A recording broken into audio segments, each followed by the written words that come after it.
Hello दोस्तों, कैसे हैं आप सब लोग? दोस्तों, आज मैं आपको बताऊँगा कि अगर आपकी पत्नी ने कोर्ट में आपके खिलाफ खर्चे का केस किया, कोर्ट ने उसके पक्ष में खर्चे का ऑर्डर भी कर दिया, लेकिन अब आप खर्चा नहीं दे रहे हैं और आप खर्चा देना ही नहीं चाहते हैं या आपकी इनकम ही नहीं है कि आप इतना खर्चा दे सकें, आपके पास इनकम सोर्स नहीं है, तो फिर उस स्थिति में आपको क्या करना है, आप क्या कर सकते हैं और कोर्ट आपके साथ में क्या कर सकता है? समझेंगे इन तीनों बातों के बारे में। तो दोस्तों, मान लीजिए आपकी पत्नी ने 125 सीआरपीसी में खर्चे के लिए कोर्ट में एप्लीकेशन लगाई और कोर्ट ने उसका खर्चा बाँध दिया, ₹5000 मंथली उसको देने का आपको आदेश दे दिया कोर्ट ने। लेकिन अब आपने 1 महीना, 2 महीना, 3 महीना इस तरह से करके कम से कम ₹50,000 आपके ऊपर चढ़ गए हैं। ₹50,000 का अमाउंट आपने अभी तक अपनी पत्नी को नहीं दिया है, जब से कोर्ट ने आदेश किया था तब से लेकर आज दिनांक तक। अब कोर्ट में वो पत्नी क्या करेगी? उसको तो खर्चा चाहिए, उसके पास तो इनकम का कोई सोर्स नहीं है। तो एडवोकेट उसको ये कहेंगे कि आपके खर्चा तो बंद गया है, कोर्ट ने ऑर्डर तो आपके पक्ष में कर दिया है, लेकिन अब आपका पति खर्चा नहीं दे रहा, तो उसके लिए वसूली की एप्लीकेशन लगानी पड़ेगी, वसूली की कार्यवाही करनी पड़ेगी। तो कोर्ट में वसूली का एक केस अलग से लगाया जाएगा, कोर्ट आपको नोटिस जारी करेगा वसूली के लिए और आप उस पर नोटिस पर भी नहीं आते हैं, तो कोर्ट आपको आपके खिलाफ में वारंट जारी करेगा, गिरफ्तारी वारंट।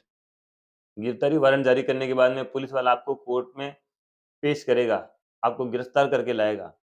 उस वक़्त कोर्ट आपको सीधे जेल नहीं भेजेगी, क्योंकि आपसे तो कोर्ट को खर्चा दिलवाना है अपनी आपकी पत्नी को, ठीक है? जेल भेज के सीधा आपको क्या फ़ायदा? तो कोर्ट सबसे पहले आपके सामने ऑप्शन रखेगी।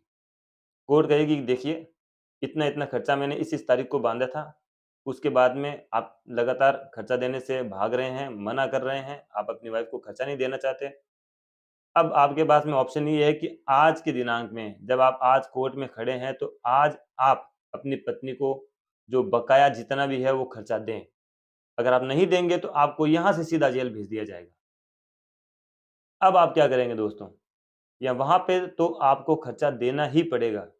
अब आप कमाते हों, नहीं कमाते हों, आपके पास में इनकम का कोई सोर्स नहीं है, वहाँ पे कोई भी रीज़न नहीं चलेगा, देना है मतलब देना है। अगर आप वहाँ पैसा नहीं दोगे तो आपको जेल जाना पड़ेगा।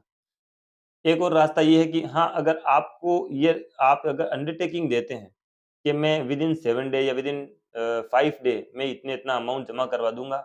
आपको अपने वकील के थ्रू अंडरटेकिंग भी देनी पड़ती है, आपका वकील आपको आइडेंटिफ़ाई करता है, तो फिर शायद कोर्ट आपको छोड़ सकता है, डिपेंड करता है कोर्ट पे। कोर्ट के व्यू पे डिपेंड करता है, ठीक है? सिर्फ़ अंडरटेकिंग देख के आप अगर कोर्ट को करते हैं तो ये भी चीज़ कोर्ट नहीं चलने देगा आपकी। तो आप अगर पैसा नहीं देते हैं तो वहाँ से कोर्ट आपको जेल भेज देगा। 1 महीने की जेल आपको काटनी पड़ेगी। 1 महीने के बाद आप बाहर आए वापस, आप सोचोगे कि यार ₹50,000 के लिए मैंने 1 महीने की जेल काट ली, इसका मतलब ₹50,000 मेरे सर से उतर गए, अब मुझे वो देने ही नहीं है। ऐसा नहीं है दोस्तों, वो पैसे तो देने ही पड़ेंगे आपको, उसके लिए आप जेल काट के आए, वो तो आपने कोर्ट के आदेश की अवहेलना की, कोर्ट का उल्लंघन किया आपने ऑर्डर का, इसलिए आपको जेल जाना पड़ा। वो पैसे तो आपको देने पड़ेंगे, उसके बाद भी अगर आप पैसे नहीं दे रहे, तो फिर कोर्ट आपके खिलाफ कुर्की की कार्रवाई करेगा। आपकी संपत्ति जितनी भी है वो ज़ब्त करेगा और उसको बेचकर आपकी पत्नी को खर्चा दिलवाएगा। अब मान लीजिए आपके पास संपत्ति नहीं है, तो आपकी पत्नी को यहाँ पे वाइफ़ को चाहिए कि वो आपके पास में जितनी भी संपत्ति है, अगर उसके पास डिटेल है तो कोर्ट को उपलब्ध कराए कि ये फलाँ जो मेरे हस्बैंड के पास में इतनी-इतनी प्रॉपर्टी है, चाहे चल संपत्ति है, चाहे अचल संपत्ति है, उसकी डिटेल दे कोर्ट को, तो कोर्ट एक रिसीवर नियुक्त करके आपकी हस्बैंड की संपत्ति को बेचकर और उसके बाद में जितना भी अमाउंट आपका बनता है, वहाँ से वो कोर्ट आपको दिलवाएगा। इसमें एक चीज़ ये भी देखने में आती है कि जो हस्बैंड है, उसके फादर क्या करते हैं कि जैसे उनको पता चलता है कि कोर्ट वसूली की कार्यवाही कर रहा है और मेरे बेटे के खिलाफ कोर्ट ने खर्चे का ऑर्डर कर दिया है। तो वो क्या करते हैं कि अखबार में एक नोटिफ़िकेशन डालते हैं, एक सूचना देते हैं कि मैंने अपने इस लड़के को आज से अपनी संपत्ति से बेदखल कर दिया। मतलब वो कोर्ट से एक कदम आगे चलने की कोशिश करते हैं कि कोर्ट मेरी संपत्ति अब बाप की संपत्ति में बेटे का तो हक है ही ना।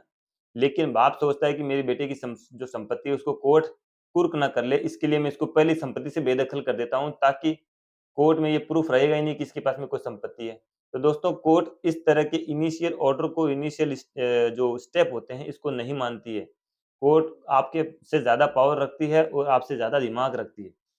इसलिए अगर आप इस तरह की करने की सोचते हैं तो ऐसा भूलकर भी ना करें, इसका कोई फ़र्क नहीं पड़ने वाला। तो दोस्तों, उम्मीद करता हूँ कि आपको ये चीज़ समझ में आ गई होगी कि अगर कोर्ट ने आपका आपके खिलाफ खर्चे का ऑर्डर कर दिया है, तो फिर आपको क्या करना है? किस तरह से आपके खिलाफ कोर्ट वसूली कर सकती है? हाँ, अगर आप संतुष्ट नहीं हैं अपने आपके खिलाफ जो ऑर्डर हुआ आपसे संतुष्ट नहीं है, तो कानून में आपके लिए भी प्रावधान है, आपको भी अपने अधिकार सिक्योर कर सकते हैं। आप आगे वाले कोर्टों में एप्लीकेशन लगा सकते हैं, हाई कोर्ट में एप्लीकेशन लगा सकते हैं। जो उसने इनकम का प्रूफ आपके लिए कोर्ट में पेश किया और आपने किस तरह से पेश किया, कोर्ट ने किस तरह से ऑर्डर किया, आप इन सब बातों के लिए कोर्ट में एप्लीकेशन लगा सकते हैं, हाई कोर्ट के सामने अपने ग्राउंड रख सकते हैं। अगर आपके साथ कुछ गलत हुआ है, आपकी पत्नी सिर्फ बेवजह परेशान करना चाहती है आपको, तो आप वो बात भी रख सकते हैं कि तो ये नहीं है कि सिर्फ़ पत्नी को ही अधिकार है, आपको भी बराबर अधिकार है, लेकिन आपको अधिकार जानने की ज़रूरत है दोस्तों। तो दोस्तों उम्मीद करता हूँ कि वीडियो आपको पसंद आया।